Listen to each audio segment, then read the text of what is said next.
Hello friends, myself Preeti Berwa, Assistant Professor Department of Chemistry, JDB Government Girls College Kota.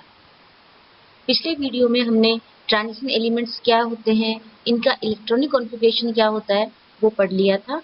आज के video में हम properties of transition elements के बारे में पढ़ेंगे।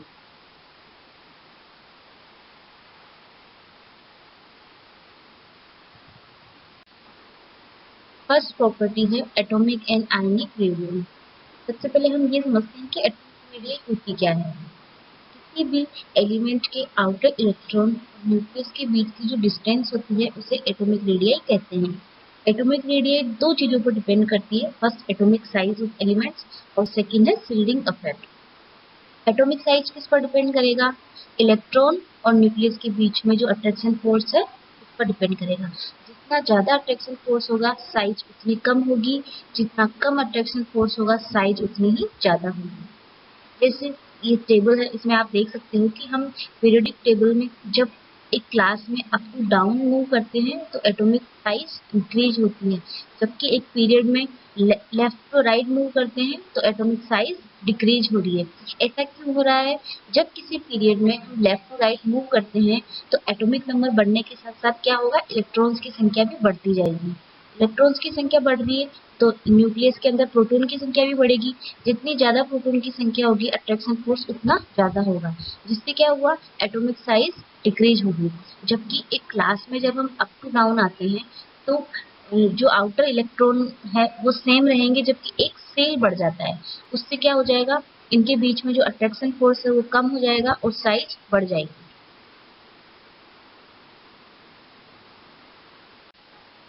एटॉमिक रेडियाई को अफेक्ट करने वाला जो सेकंड फैक्टर है वो है शिल्डिंग इफेक्ट, परिरक्षण प्रभाव। शिल्डिंग इफेक्ट ट्रांजिशन एलिमेंट्स की कैरेक्टरिस्टिक प्रॉपर्टी है। पिछले वीडियो में जब हमने ट्रांजिशन एलिमेंट्स का इलेक्ट्रॉनिक कॉन्फ़िगरेशन देखा था तो उसमें देखा था कि जो ट्रांजिशन एलिमेंट्स है उनमें इलेक्ट्रॉन्स की जो फिलिंग है वो इनर सेल के n-1 d ऑर्बिटल में होती है, जिससे क्या हुआ, न्यूक्लियस और आउटर सेल के जो इलेक्ट्रॉन्स हैं उनके बीच का अट्रैक्शन फोर्स कम हो गया। अब अट्रैक्शन फोर्स कम क्यों हुआ? ट्रांजिशन एलिमेंट्स में जैसे जैसे एटॉमिक नंबर इंक्रीज होगा इलेक्ट्रॉन्स भीतर के n-1 d ऑर्बिटल में फिल होते जाएंगे। इन इलेक्ट्रॉन्स पर नेगेटिव चार्ज होता है, जबकि जो आउटर सेल के इलेक्ट्रॉन है उन पर भी नेगेटिव चार्ज होता है। तो नेगेटिव दोनों पर जो चार्ज है वो एक दूसरे को रिपेल करने लगता है। इससे न्यूक्लियस का आउटर सेल के जो इलेक्ट्रॉन है उनके प्रति अट्रैक्शन फोर्स कम हो गया। भीतर के जो इलेक्ट्रॉन्स है उनके इस प्रभाव को ही हम क्या बोलते हैं, शिल्डिंग इफेक्ट। एक तरह से जो इनर सेल के ऑर्बिटल इलेक्ट्रॉन्स है उन्होंने न्यूक्लियस को शिल्ड कर लिया आउटर सेल के इलेक्ट्रॉन के प्रति। इस इफेक्ट को हम क्या बोलते हैं, शिल्डिंग इफेक्ट। यहाँ पर ये डायग्राम दिया गया है, उसमें आप आसानी से समझ सकते हो कि किसी भी एटम के बीच में क्या होता है, न्यूक्लियस होता है, आउटर सेल के इलेक्ट्रॉन है और बीच में इनर सेल के इलेक्ट्रॉन। जैसे जैसे इनर सेल में इलेक्ट्रॉन्स आते जाएंगे आउटर सेल के इलेक्ट्रॉन्स के प्रति न्यूक्लियस का अट्रैक्शन फोर्स कम होता जाएगा और एटम की साइज बढ़ती जाएगी।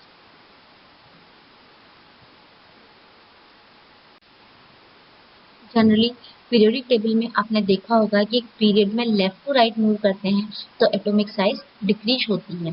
बट ट्रांजिशन एलिमेंट्स के केस में स्टार्टिंग में तो एटॉमिक साइज डिक्रीज होगी लेकिन बाद में एटॉमिक साइज इंक्रीज होने लग जाती है। अब यहाँ पे आप ये ग्राफ बना हुआ, आप इसको देखिए। जब हम 3D सीरीज में स्केडियम टू क्रोमियम मूव करते हैं तो स्टार्टिंग में नंबर ऑफ डी इलेक्ट्रॉन्स की संख्या कम होती है।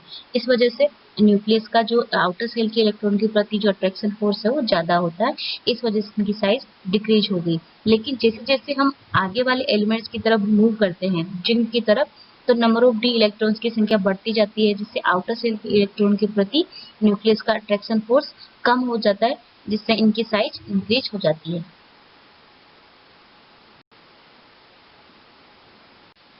ट्रांजिशन एलिमेंट्स की जो सेकंड प्रॉपर्टी है वो है मेनी ऑक्सीकरण स्टेट, मतलब ट्रांजिशन एलिमेंट्स बहुत सारी ऑक्सीकरण अवस्थाएं शो करते हैं। ट्रांजिशन एलिमेंट्स के 4s और 3d ऑर्बिटल के बीच का जो एनर्जी गैप होता है वो बहुत कम होता है, जिससे वैलेंस सेल 4s से ऑर्बिटल निकलने के पश्चात यदि 3d ऑर्बिटल में कोई अनपेयर्ड इलेक्ट्रॉन प्रेजेंट है तो वो भी आसानी से निकल जाता है। इस कारण transition elements variable oxidation state show करते हैं। यहाँ पर एक टेबल दी गई है, इसमें फर्स्ट ट्रांजिशन सीरीज के एलिमेंट्स की ऑक्सीडेशन स्टेट दी गई है। जो रेड कलर में जो ऑक्सीडेशन स्टेट है वो इन एलिमेंट्स की स्टेबल ऑक्सीडेशन स्टेट्स है।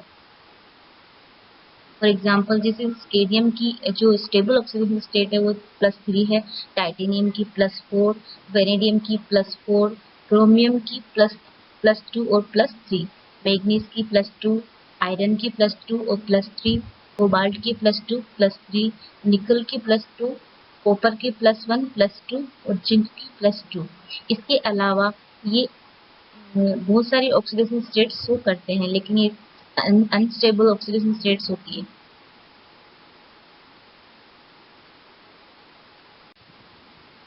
ट्रांजिशन एलिमेंट्स की जो नेक्स्ट प्रॉपर्टी है वो है हाई डेंसिटी।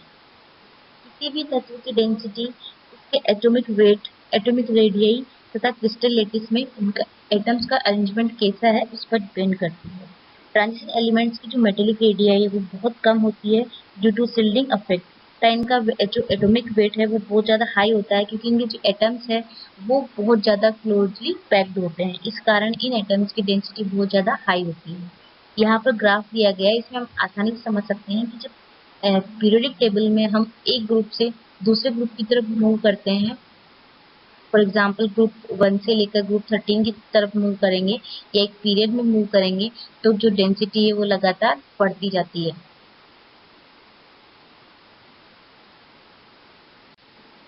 ट्रांजिशन एलिमेंट्स की जो नेक्स्ट प्रॉपर्टी है वो मेल्टिंग एंड बॉइलिंग पॉइंट है। ट्रांजिशन एलिमेंट्स का जो मेल्टिंग पॉइंट होता है वो बहुत ज़्यादा हाई होता है, क्योंकि ट्रांजिशन एलिमेंट्स में जो एटम है वो स्ट्रॉन्ग मेटेलिक बॉन्ड के द्वारा बंधे हुए रहते हैं। तो मेटेलिक बॉन्ड जितना स्ट्रॉन्ग होगा उसको तोड़ने के लिए उतनी ही एनर्जी की आवश्यकता होगी। इस कारण ट्रांजिशन एलिमेंट्स का जो मेल्टिंग पॉइंट होता है वो बहुत ज़्यादा हाई होता है। लेकिन जब एक पीरियड में हम लेफ्ट टू राइट मूव करते हैं तो अनपेड इलेक्ट्रॉन की संख्या कम होती जाती है, जिससे लास्ट के जो एलिमेंट्स है मरकरी, कैडमियम और जिंक, उनमें उनका जो मेल्टिंग पॉइंट होता है वो अन्य डी ब्लॉक के एलिमेंट्स के मुकाबले बहुत कम होता है। इस कारण मरकरी लिक्विड फॉर्म में पाई जाती है। यहाँ पर एक ग्राफ दिया गया है, इसमें हम आसानी से समझ सकते हैं। जो ब्लू कलर की लाइन है वो मेल्टिंग पॉइंट को शो कर रही है, जबकि जो रेड कलर की लाइन है वो बॉइलिंग पॉइंट को शो कर रही है।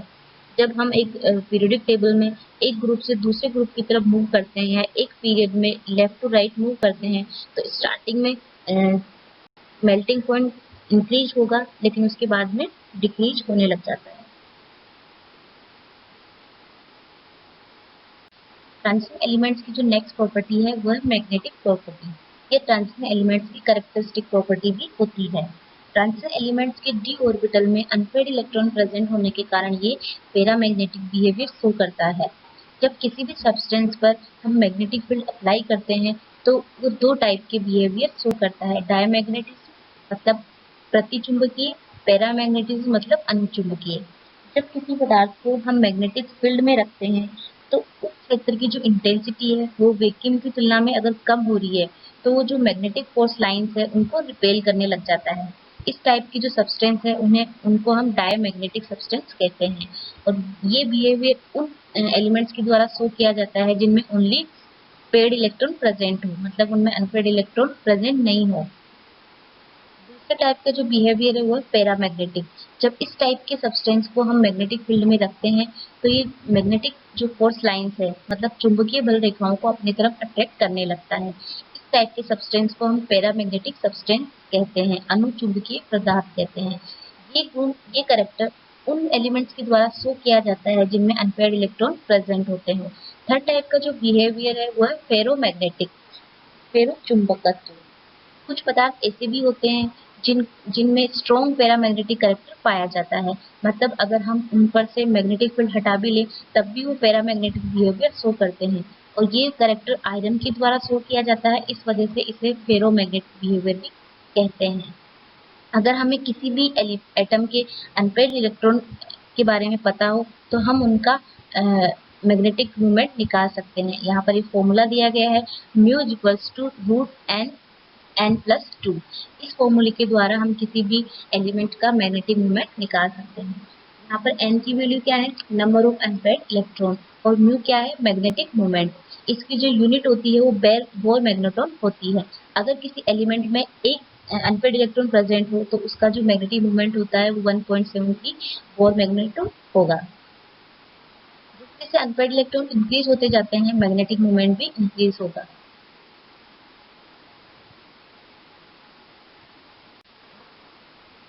इस फिगर के द्वारा हम डी ब्लॉक के एलिमेंट्स की मैग्नेटिक प्रॉपर्टीज को आसानी से समझ सकते हैं।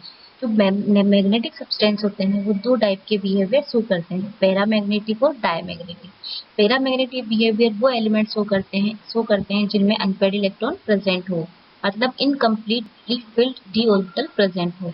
जबकि डायमैग्नेटिक जो सब्सटेंस है उनके अंदर फिल्ड डी ऑर्बिटल प्रेजेंट होने चाहिए। यहाँ पर कुछ एग्जाम्पल दे रखे हैं, जैसे क्रोमियम का जो आउटर मोस्ट इलेक्ट्रॉनिक कॉन्फ़िगरेशन होता है वो 3d5 4s1 होता है। अतः इसमें अनपेड इलेक्ट्रॉन प्रेजेंट है, अतः क्रोमियम पैरामैग्नेटिक बिहेवियर शो करेगा।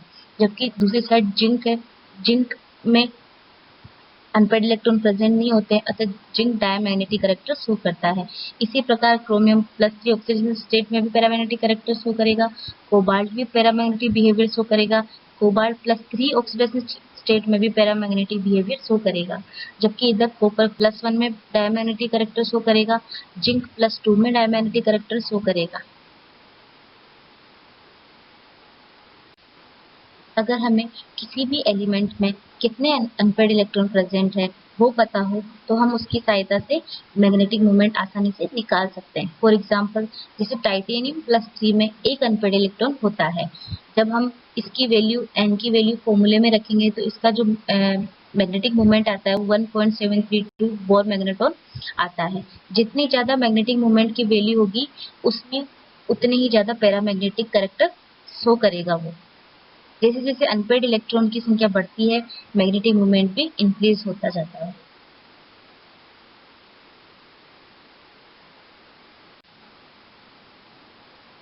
ट्रांजिशन एलिमेंट्स की जो नेक्स्ट प्रॉपर्टी है वो फॉर्मेशन ऑफ कलर्ड कंपाउंड है। ट्रांजिशन एलिमेंट्स कलर्ड कंपाउंड या आयंस का फॉर्मेशन करते हैं क्योंकि इनमें अनपेड डी इलेक्ट्रॉन्स प्रेजेंट होते हैं। ट्रांजिशन एलिमेंट्स में 5 डी ऑर्बिटल्स होते हैं और इनकी जो एनर्जी है वो सभी सेम होती है। लेकिन कॉम्प्लेक्स बनाने के लिए ट्रांजिशन एलिमेंट्स किसी लिगेंड के कांटेक्ट में आते हैं तो ये ऑर्बिटल दो एनर्जी लेवल वाले ऑर्बिटल्स में बढ़ जाते हैं। कुछ ऑर्बिटल हायर एनर्जी लेवल वाले हो जाते हैं जबकि कुछ ऑर्बिटल लो एनर्जी लेवल वाले हो जाते हैं। हायर एनर्जी लेवल वाले ऑर्बिटल्स में dx² y² और dz² ऑर्बिटल शामिल है। इन्हें ईजी सेट कहते हैं। जबकि लोअर एनर्जी लेवल वाले ऑर्बिटल को T2G सेट कहते हैं। इसमें dxy, dxz और dyz ऑर्बिटल शामिल है। जब ट्रांजिशन मेटल लाइन पर विजिबल लाइट डाली जाती है तो इनमें प्रेजेंट इलेक्ट्रॉन्स कुछ एनर्जी को एब्जॉर्ब करके लोअर एनर्जी वाले डी ऑर्बिटल से हायर एनर्जी लेवल वाले डी ऑर्बिटल में प्रमोट हो जाते हैं। इसे ही हम डीजी ट्रांजिशन कहते हैं और इसी डीजी ट्रांजिशन के कारण ही ट्रांजिशन मेटल आयन कलर्ड दिखाई देते हैं। डीजी ट्रांजिशन को हम एक एग्जाम्पल के थ्रू समझते हैं। हमने यहाँ पर टाइटेनियम के +3 कॉम्प्लेक्स का एग्जाम्पल दिया है। टाइटेनियम का +3 ऑक्सीजन स्टेट में जो आउटर मोस्ट इलेक्ट्रॉनिक कॉन्फ़िगरेशन होता है वो 3d1 होता है। हमने पिछली वाली स्लाइड में पढ़ा था कि जो ट्रांजिशन एलिमेंट के जो डी ऑर्बिटल्स है वो डी जनरेट होते हैं, मतलब इनकी एनर्जी लेवल सेम होती है। लेकिन जैसे ये किसी लिगेंड के साथ, यहाँ पर लिगेंड है H2O वाटर मॉलिक्यूल, किसी लिगेंड के कांटेक्ट में आते हैं तो इनके एनर्जी लेवल दो पार्ट में स्प्लिट हो जाते हैं। कुछ ऑर्बिटल्स लोअर एनर्जी लेवल वाले हो जाते हैं और कुछ ऑर्बिटल्स हायर एनर्जी लेवल वाले हो जाते हैं। जब इन और जब मेटल आयन पर कोई लाइट नहीं है तो ये नॉर्मल स्टेट में रहते हैं, लेकिन जैसे ही इन पर विजिबल लाइट डाली जाती है तो ये इलेक्ट्रॉन कुछ एनर्जी को एब्जॉर्ब करके लोअर एनर्जी लेवल से हायर एनर्जी लेवल की तरफ प्रमोट हो जाता है। इसे हम डीडी ट्रांजिशन कहते हैं। और लोअर एनर्जी लेवल और हायर एनर्जी लेवल के बीच का जो एनर्जी गैप होता है उसे हम डेल से डिनोट करते हैं।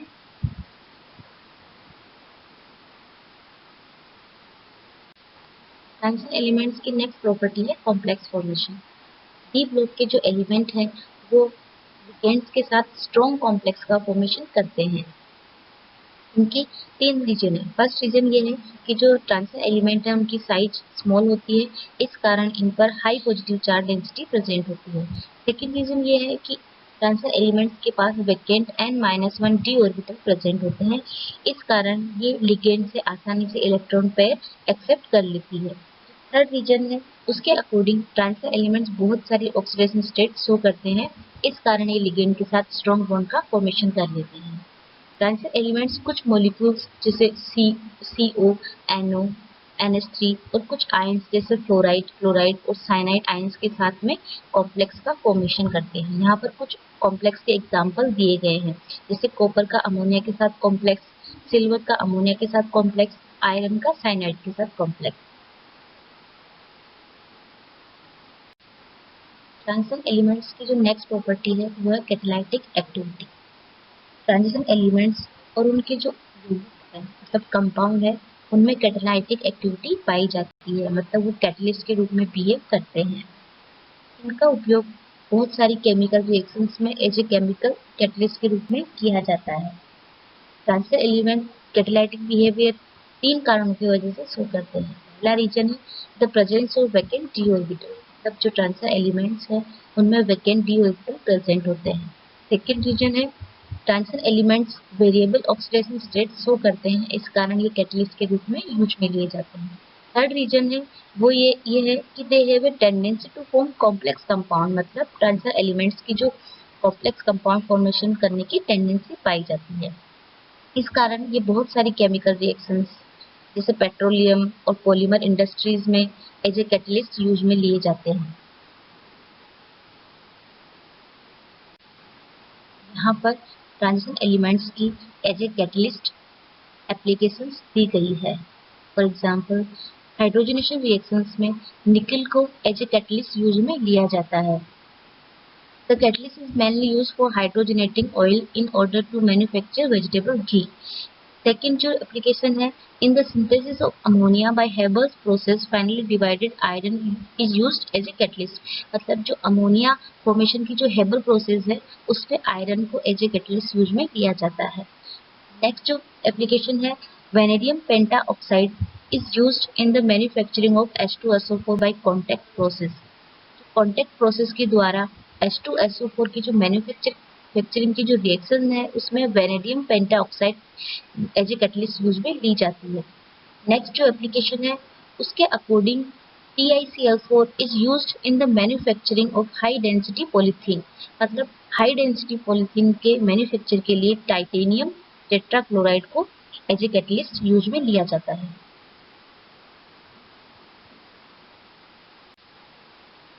ट्रांजिशन एलिमेंट्स की जो नेक्स्ट प्रॉपर्टी है वो मेटेलिक नेचर। ये हमने स्टार्टिंग में पीरियोडिक टेबल में ही देख लिया था कि जो ट्रांजिशन एलिमेंट्स है वो मेटेलिक कैरेक्टर शो करते हैं। मेटेलिक कैरेक्टर शो करने के लिए क्या क्या प्रॉपर्टीज होनी चाहिए? अवेलेबिलिटी होनी चाहिए, डक्टिलिटी होनी चाहिए और इलेक्ट्रिसिटी और हीट का गुड कंडक्टर होना चाहिए, हार्ड होनी चाहिए, फ्रेजाइल होनी चाहिए और उनकी डेंसिटी हाई होनी चाहिए। वो सारी प्रॉपर्टीज ट्रांजिशन एलिमेंट्स में है, इस कारण जो ट्रांजिशन एलिमेंट्स है वो मेटेलिक कैरेक्टर पाया जाता है।